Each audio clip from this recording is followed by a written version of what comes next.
श्री शिवाय नमस्तुभ्यम। ओम नमः शिवाय। आज की कथा में आप सुनेंगे सावन मास महात्म्य कथा का 12वां अध्याय।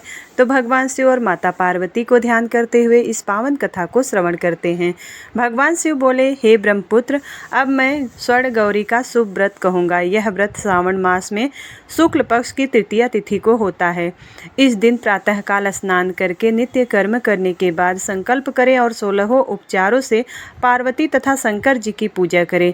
इसके बाद भगवान शिव से प्रार्थना करें, हे देव आइए, हे जगतपते, मैं आपसे प्रार्थना करता हूँ। हे सुरसत्तम, मेरे द्वारा की गई पूजा को आप स्वीकार करें।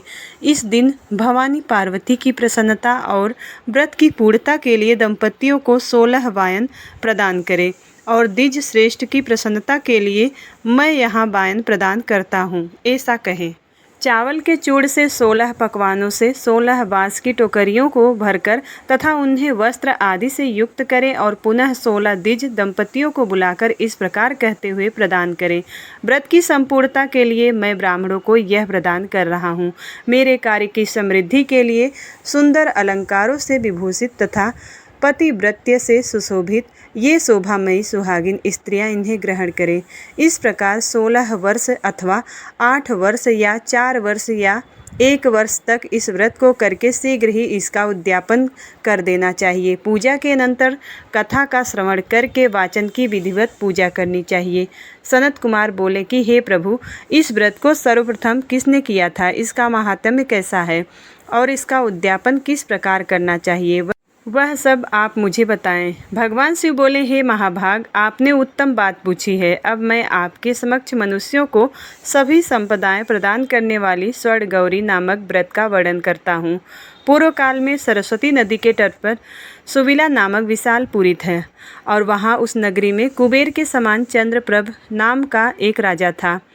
उस राजा की रूप लावणी से संपन्न सौंदर्य एवं मंद मुस्कान से युक्त और कमल के समान नेत्रों वाली महादेवी और विशाला नामक 2 भार्याएं थीं। उन दोनों में ज्येष्ठ महादेवी नामक भार्या राजा को अधिक प्रिय थी। आखेट करने में आसक्त मन वाले राजा किसी समय वन में गए और सिंहों, शार्दूलों और सूकरों, वन्य भैंसों तथा हाथियों को मारकर प्यास से आकुल होकर उस घोर वन में इधर उधर भ्रमण करते रहे।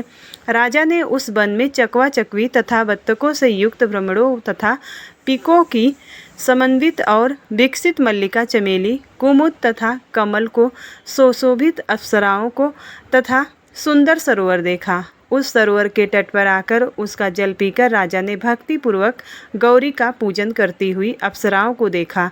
तब कमल के समान नेत्रों वाले राजा ने उनसे पूछा कि आप लोग यह क्या कर रही हैं।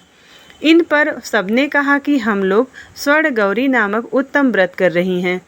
यह व्रत मनुष्यों को सभी संपदाएं प्रदान करने वाला है। हे नृपश्रेष्ठ, आप भी इस व्रत को कीजिए। राजा बोले कि इसका विधान कैसा है और इसका फल क्या है, मुझे यह सब विस्तार से बताएं। तब वे सारी स्त्रियां बताने लगी कि हे राजन, यह स्वर्ण गौरी नामक व्रत श्रावण मास की शुक्ल पक्ष की तृतीया को किया जाता है। इस व्रत में भक्तिपूर्वक अत्यंत प्रसन्नता के साथ पार्वती तथा शिव की पूजा करनी चाहिए। पुरुष को 16 तारों वाला एक डोरा दाहिने हाथ में बांधना चाहिए। स्त्रियों के लिए बाएं हाथ में या गले में इस डोरे को बांधना चाहिए। यह सब सुनने के बाद संयत चित्त वाले राजा ने भी उस व्रत को संपन्न करके 16 धागों से युक्त डोरे को अपने दाहिने हाथ में बांध लिया। उन्होंने कहा, हे देवाधिदेव वेशी, मैं इस डोरे को बांधता हूँ, आप मेरे ऊपर प्रसन्न हो और मेरा कल्याण करें। इस प्रकार देवी का व्रत करके वे अपने घर आ गए। राजा के हाथ में डोरा देखकर ज्येष्ठ रानी महादेवी ने पूछा कि सारी बात सुनकर और राजा के ऊपर अत्यंत कोपित हो उठी।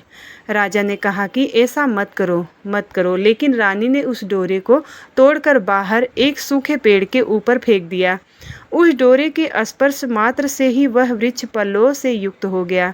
उसके बाद उसे देखकर दूसरी रानी भी आश्चर्यचकित हो उठी और उस वृक्ष पर स्थित टूटे हुए डोरे को उसने अपने बाएं हाथ में बांध लिया। उसी समय से उसके व्रत के महात्म्य से वह रानी राजा के लिए अत्यंत प्रिय हो गई। वह ज्येष्ठ रानी व्रत के उपचार के कारण राजा से त्यक्त होकर दुखित हो वन में चली गई। अपने मन में वह भगवती देवी का ध्यान करते हुए मुनियों के पवित्र आश्रम में निवास करने लगी। कहीं कहीं श्रेष्ठ मुनियों के द्वारा यह कहकर आश्रम में रहने से रोक दी जाती थी कि हे पापिन, अपनी इच्छा के अनुसार यहाँ से चली जाओ। इस प्रकार घोर वन में इधर उधर भ्रमण करती हुई वह अत्यंत खिन्न होकर एक स्थान पर बैठ गई। तब उसके ऊपर कृपा करके देवी उसके समक्ष प्रकट हो गई। उन्हें देखकर वह रानी भूमि पर दंडवत प्रणाम करके उनकी स्तुति करने लगी। हे देवी, आपकी जय हो, आपको नमस्कार है। हे भक्तों को वर देने वाली, आपकी जय हो। शंकर के वाम भाग के विराजने वाली, आपकी जय हो। हे मंगल मंगले, आपकी जय हो। तब देवी की भक्ति के द्वारा वरदान प्राप्त करके और उन गौरी की अर्चना करके उसने जो व्रत किया उसके प्रभाव से रानी के पति उसे घर ले आए। उसके बाद देवी की कृपा से उसकी सभी कामनाएं पूर्ण हो गई। राजा सभी समृद्धियों से संपन्न होकर उन दोनों के साथ पूर्ण रूप से राज्य करने लगे। अंत में राजा ने उन दोनों रानियों सहित शिव पद को प्राप्त किया।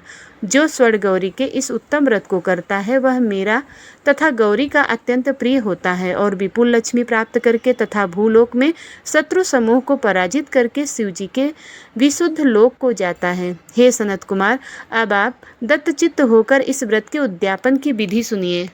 चंद्रमा तथा ताराबल से युक्त शुभ तिथि तथा शुभवार में एक मंडप बनाकर उसके मध्य में अष्टदल कमल के ऊपर धान्य रखकर उस पर एक कुंभ स्थापित करें। पुनः उसके ऊपर 16 पल प्रमाण का बना हुआ एक तिलपूरित ताम्रपत्र ताम्रमय पूर्ण पात्र रखें और उस पर पार्वती शंकर जी की 2 प्रतिमाएं स्थापित करें।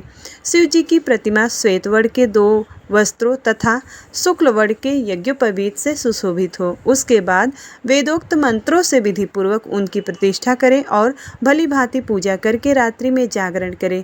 इसके अनंतर प्रातःकाल पूजा करने के बाद होम करें। सर्वप्रथम ग्रह होम करके प्रधान होम करें। हवन के लिए यव मिश्रित घृत तेल से पूर्ण रूप से सशक्त होना चाहिए। 1000 अथवा 100 आहुति डालनी चाहिए। उसके बाद वस्त्र अलंकार तथा गौ के द्वारा आचार्य की पूजा करनी चाहिए और वायन प्रदान करना चाहिए। इसके बाद ब्राह्मणों को भोजन कराना चाहिए, साथ ही 16 दंपतियों को भी भोजन कराना चाहिए। अपने द्रव्य सामर्थ्य के अनुसार उन्हें भूयसी दक्षिणा देनी चाहिए। अंत में हर्षोल्लास से युक्त होकर बंधुजनों के साथ स्वयं भोजन करना चाहिए। इस प्रकार श्री स्कंद पुराण के अंतर्गत ईश्वर सनत कुमार संवाद में श्रावण मास महात्म्य में तृतीया तिथि में स्वर्ण गौरी व्रत कथन नामक 12वां अध्याय पूर्ण हुआ। इसके आगे की कथा 13वें अध्याय में सुनेंगे। उम्मीद करती हूँ वीडियो आपको पसंद आई होगी। यदि वीडियो पसंद आता है तो वीडियो को लाइक किया करिए। चैनल पर पहली बार आए हैं तो सब्सक्राइब जरूर करिएगा और कमेंट बॉक्स में हर हर महादेव या ओम नमः शिवाय जरूर लिखिएगा। तो मिलती हूँ अगली वीडियो में, तब तक के लिए हर हर महादेव।